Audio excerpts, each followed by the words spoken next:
Hello friends. जैसा कि हम सब जानते हैं कुछ ही दिनों में एग्ज़ाम्स शुरू होने वाले हैं सीबीएसई बोर्ड के। तो इसीलिए आज से हम रिवीजन स्टार्ट करने वाले हैं और आज हमारा पहला टॉपिक है fundamentals of partnership. Partnership is defined by Indian partnership act 1932। अगर क्वेश्चन पुटअप किया जाए कि पार्टनरशिप जो है वो किस एक्ट के अंतर्गत डिफाइन किया गया है तो आंसर होगा 1932। और अगर सेक्शन पूछा जाता है तो द सेक्शन इज़ 4। अच्छा, दूसरी बात कि मिनिमम नंबर ऑफ पार्टनर 2 और मैक्सिमम कितने होने चाहिए 50। 50 से ज़्यादा मेंबर्स या पार्टनर्स पार्टनरशिप फर्म में नहीं हो सकते। पार्टनरशिप एक ऐसा एग्रीमेंट है जो कि ओरल भी हो सकता है और रिटन भी। और इस एग्रीमेंट को हम क्या बोलते हैं, पार्टनरशिप डीड।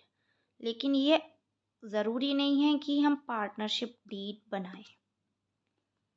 पार्टनरशिप का जो हम बिजनेस करते हैं वो लॉफुल होना चाहिए।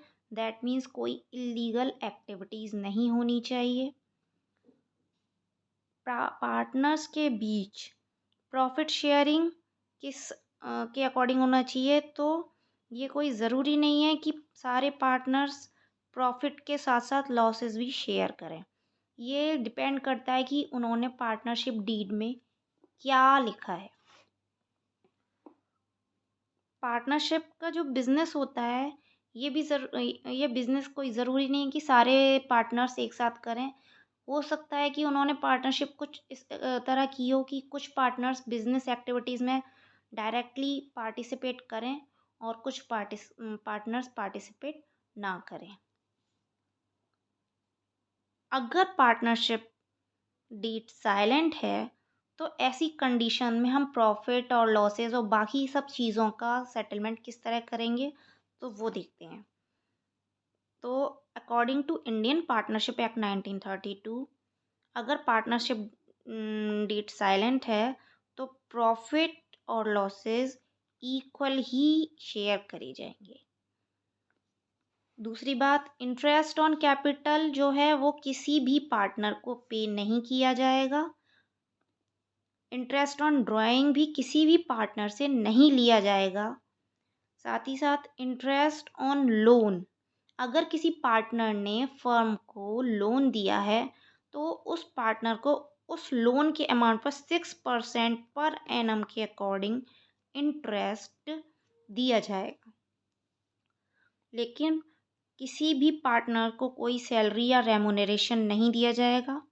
साथ ही साथ अगर कोई नया पार्टनर आ रहा है तो जब तक फर्म के सारे पार्टनर एग्री नहीं होंगे हम उसे अपनी फर्म में एडमिट नहीं कर सकते हैं।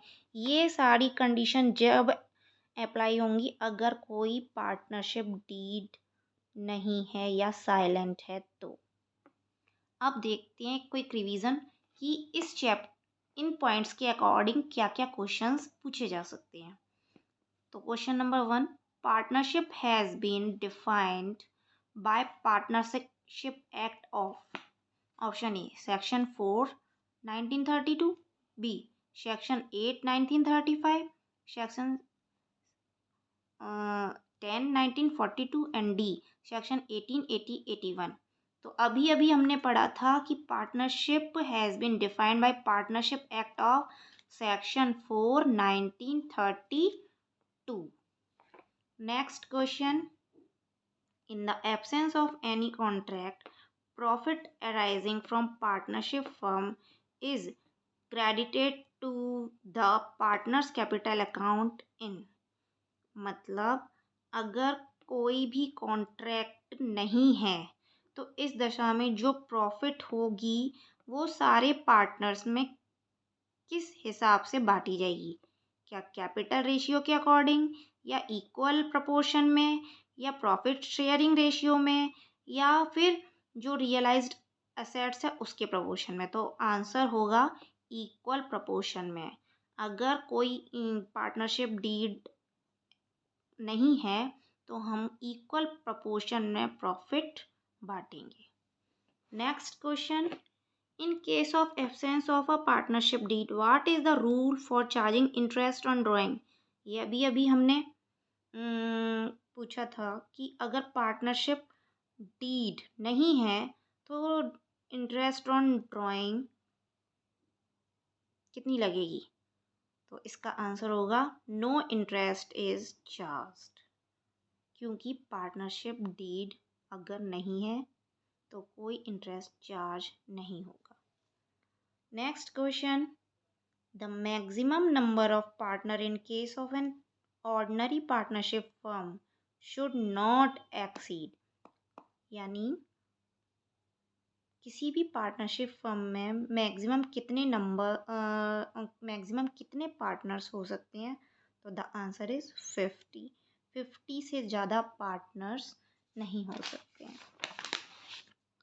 Next question, out of the following a new partner could be admitted in a partnership with consent of, मतलब किसी भी फर्म में अगर कोई नया पार्टनर एडमिशन लेना चाहता है तो हमें किसकी परमिशन की ज़रूरत पड़ेगी? क्या सारे पार्टनर्स की, या किसी भी एक पार्टनर की, या अधिकतम पार्टनर्स की, या 2-3 मेजॉरिटी ऑफ पार्टनर?